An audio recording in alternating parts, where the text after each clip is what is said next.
अस्सलामुअलैकुम। मैं एम गुलरेज़ आप तमाम हजरात का तहरीक पॉइंट में इस्तकबाल करता हूँ। नाज़रीन, तहरीक पॉइंट के इस वीडियो में हम आपको बताना चाहते हैं कि कहने को तो ये वतन अज़ीज़ हिंदुस्तान एक जमहूरी और सेकुलर मुल्क है, लेकिन अब पिछले चंद सालों से इस मुल्क की इंतखाबी सियासत में मज़हब की आमेज़िश शिद्दतन इस दर्जे सिरायत कर गई है कि हर सेकुलर और संजीदा हिंदुस्तानी इतना मुतफक्किर नज़र आ रहा है कि वो यही सोचता रहता है कि इस हिंदुस्तान जन्नत निशान को क्या हो गया है और इस मुल्क को किस तरफ ले जाया जा रहा है। नाज़रीन, हिंदुस्तान की 5 रियासतों उत्तर प्रदेश, पंजाब, उत्तराखंड, गोवा और मणिपुर में होने वाले असम्बली इंतखाबात के नताइज हिंदुस्तान के सेकुलरिज़म और जमहूरियत पर क्या असरात मुरतब करेंगे, इस बारे में कुछ कहना कब्ल अज़ वक्त होगा। हालांकि इन 5 रियासतों में पंजाब को छोड़कर बीजेपी की हुकूमत पहले से ही कायम है, लेकिन उत्तर प्रदेश पर सबकी निगाहें मरकूज़ हैं, क्योंकि कहा जाता है कि दिल्ली का रास्ता उत्तर प्रदेश से होकर गुजरता है। नाज़रीन, काबिल गौर बात यह है कि सियासत के पेशोखम पर नज़र रखने वालों का मानना है कि हिंदुस्तान के सियासी हालात ऐसे मोड़ पर पहुँच चुके हैं कि जहाँ आवाम को ये एहसास दिलाने की कोशिश की जा रही है कि अब भीमराव अम्बेडकर के तश्कील करदा आइन को वोटों के सहारे नहीं बचाया जा सकेगा, क्योंकि अब हर सियासी जमात खुद को सेकुलर कहलाने के बजाय हिंदू कौम परस्त सियासी जमात बनाकर पेश करने की मुकाबला आराई में दिलचस्पियाँ लेती नज़र आ रही है। लिहाजा नाज़रीन, इस मुल्क के सियासी हालात जो तस्वीरें पेश कर रहे हैं, उनको देखते हुए इस मुल्क के मुसलमानों को कतई खुशफहमी में मुब्तला नहीं होना चाहिए, क्योंकि अगर वो ये सोचते हैं कि हिंदुस्तान के पार्लिमानी तख्त पर अब कोई सेकुलरिज़म की अलमबरदार सियासी जमात जलवा अफरोज़ हो जाएगी, तो वो यकीनी तौर पर अहमकों की जन्नत में रहते हुए ख़ुद को हलाकत में डाले हुए हैं, क्योंकि वो दिन अब हवा हो चुके हैं जब सेकुलरिज़म बनाम कम्युनलिज़म का तस्वुर लोगों के दिलों में जगह बनाए रहता था। लेकिन इन पिछले चंद सालों से ऐसा देखने को मिल रहा है कि हिंदुत्ववादी बनाम हिंदूवादी नज़रिए को बड़ी ही तेज़ी से पजीराई मिल रही है। नाज़रीन, साथ ही इस अफसोसनाक हकीकत से कोई इनकार नहीं कर सकता कि इस न्यू इंडिया बनते हिंदुस्तान का निज़ाम ज़बान हाल से ये वाज़े इशारे दे रहा है कि इस मुल्क के अक्सरियती तबके को मजहबी अफ्यून का केमिकल इंजेक्ट करके ऐसा माहौल तैयार कर दिया गया है कि जहां हर सियासी जमात को ये लगने लगा है कि हिंदुस्तान में अब अक्सरियती तबके को अक़लियती तबके का वजूद पल भर के लिए भी बर्दाश्त नहीं है। शायद यही सबब है कि तमाम सियासी जमातें इस फ़लसफ़े पर ईमान कुल्ली ले आई हैं कि अगर उन्होंने मुसलमानों के हुकूक़ व तहफ़्फ़ुज़ की बात की तो हिंदू वोट उनसे दूर हो जाएगा। इसलिए किसी भी सियासी जमात ने पिछले वक्तों की तरह मुसलमानों से कोई भी मन बहलावे के खुशकुन वादे भी नहीं किए हैं। नाज़रीन, यही वो असबाब है कि पिछले 70 सालों से ख़ुद को सेकुलर होने की दुहाइयाँ देने वाली हर सियासी जमात ने अपनी रविश बिल्कुल तब्दील कर डाली है, क्योंकि जब से RSS इस मुल्क के वसाइल पर बिला शिरकत गैर काबिज़ हुई है, तब से ही हर सियासी जमात पर ज़ाफ़रानी नज़रियात की हल्दी चढ़ती नज़र आ रही है, और तब से ही हर सियासी जमात भगवाई अंदाज से फ़िक्र को अपना कर कुर्सी इक़्तिदार तक पहुँचने के सलों सपने सजाने लगी है।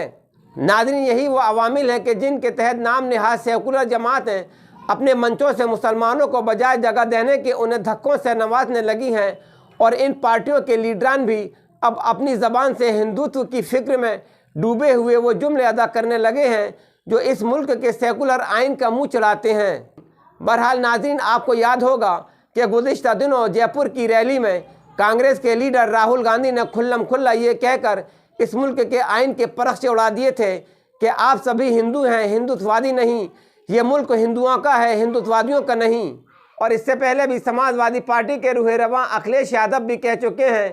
कि बीजेपी से ज़्यादा बड़े हम हिंदू हैं, और समाजवादी पार्टी के ही एक सीनियर रहनुमा राम गोपाल यादव चित्रकूट की रैली के अलावा गुज़िश्ता दिनों पार्लियामेंट के ऐवान बाला यानी राज्यसभा में भी ये कह चुके हैं कि अगर मिस्टर अखिलेश यादव उत्तर प्रदेश में बरसरे इक़्तिदार आते हैं तो मुकाबलतन बीजेपी के अयोध्या में एक बेहतर राम मंदिर की तामीर की जाएगी, और बहुत तेज़ रफ्तारी से की जाएगी। नाज़रीन, इस तरह से हमको ये देखने को मिल रहा है कि अब इन सियासी जमातों की नौ की ज़बान पर भी RSS के सरसंचालक मोहन भागवत का ये जुमला सजने लगा है कि हिंदुस्तान हिंदुओं का मुल्क है। नाज़रीन, अब आहिस्ता आहिस्ता यह सियासी मतलब साफ व शफाफ होता जा रहा है कि हिंदुस्तान के सेकुलरिज़म और जमहूरियत को अब इलेक्शन के ज़रिए किसी को हरा कर या जिता कर बचाना मुश्किल नज़र आता है, क्योंकि इन तमाम पार्टियों का सियासी अखाड़े में फतेयाब होने का हरगिज़ ये मकसद नहीं है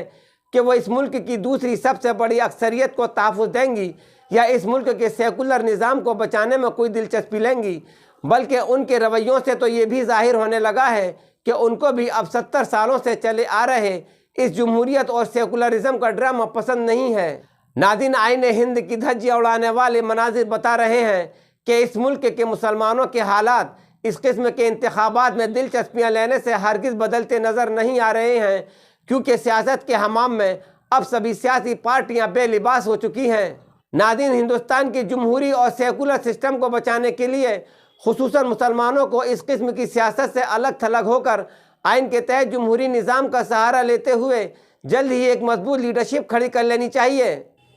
क्योंकि जहां इस मुल्क में जगह जगह मुनक़िद होने वाली धर्म संसदों में मुल्क मुखालिफ तंजीमें बेखौफी के साथ अलल-ऐलान हिंदुओं से हथियार उठाने और 20 करोड़ मुसलमानों को हिंदुस्तान से ख़त्म करने की अपील कर रही हैं, तो वहीं इससे भी ज़्यादा ख़तरनाक बात यह है कि मोदी सरकार और तमाम सियासी पार्टियों और तंजीमों की मुजरिमाना खामोशी उनको ऐसा हिटलरी कदम उठाने के लिए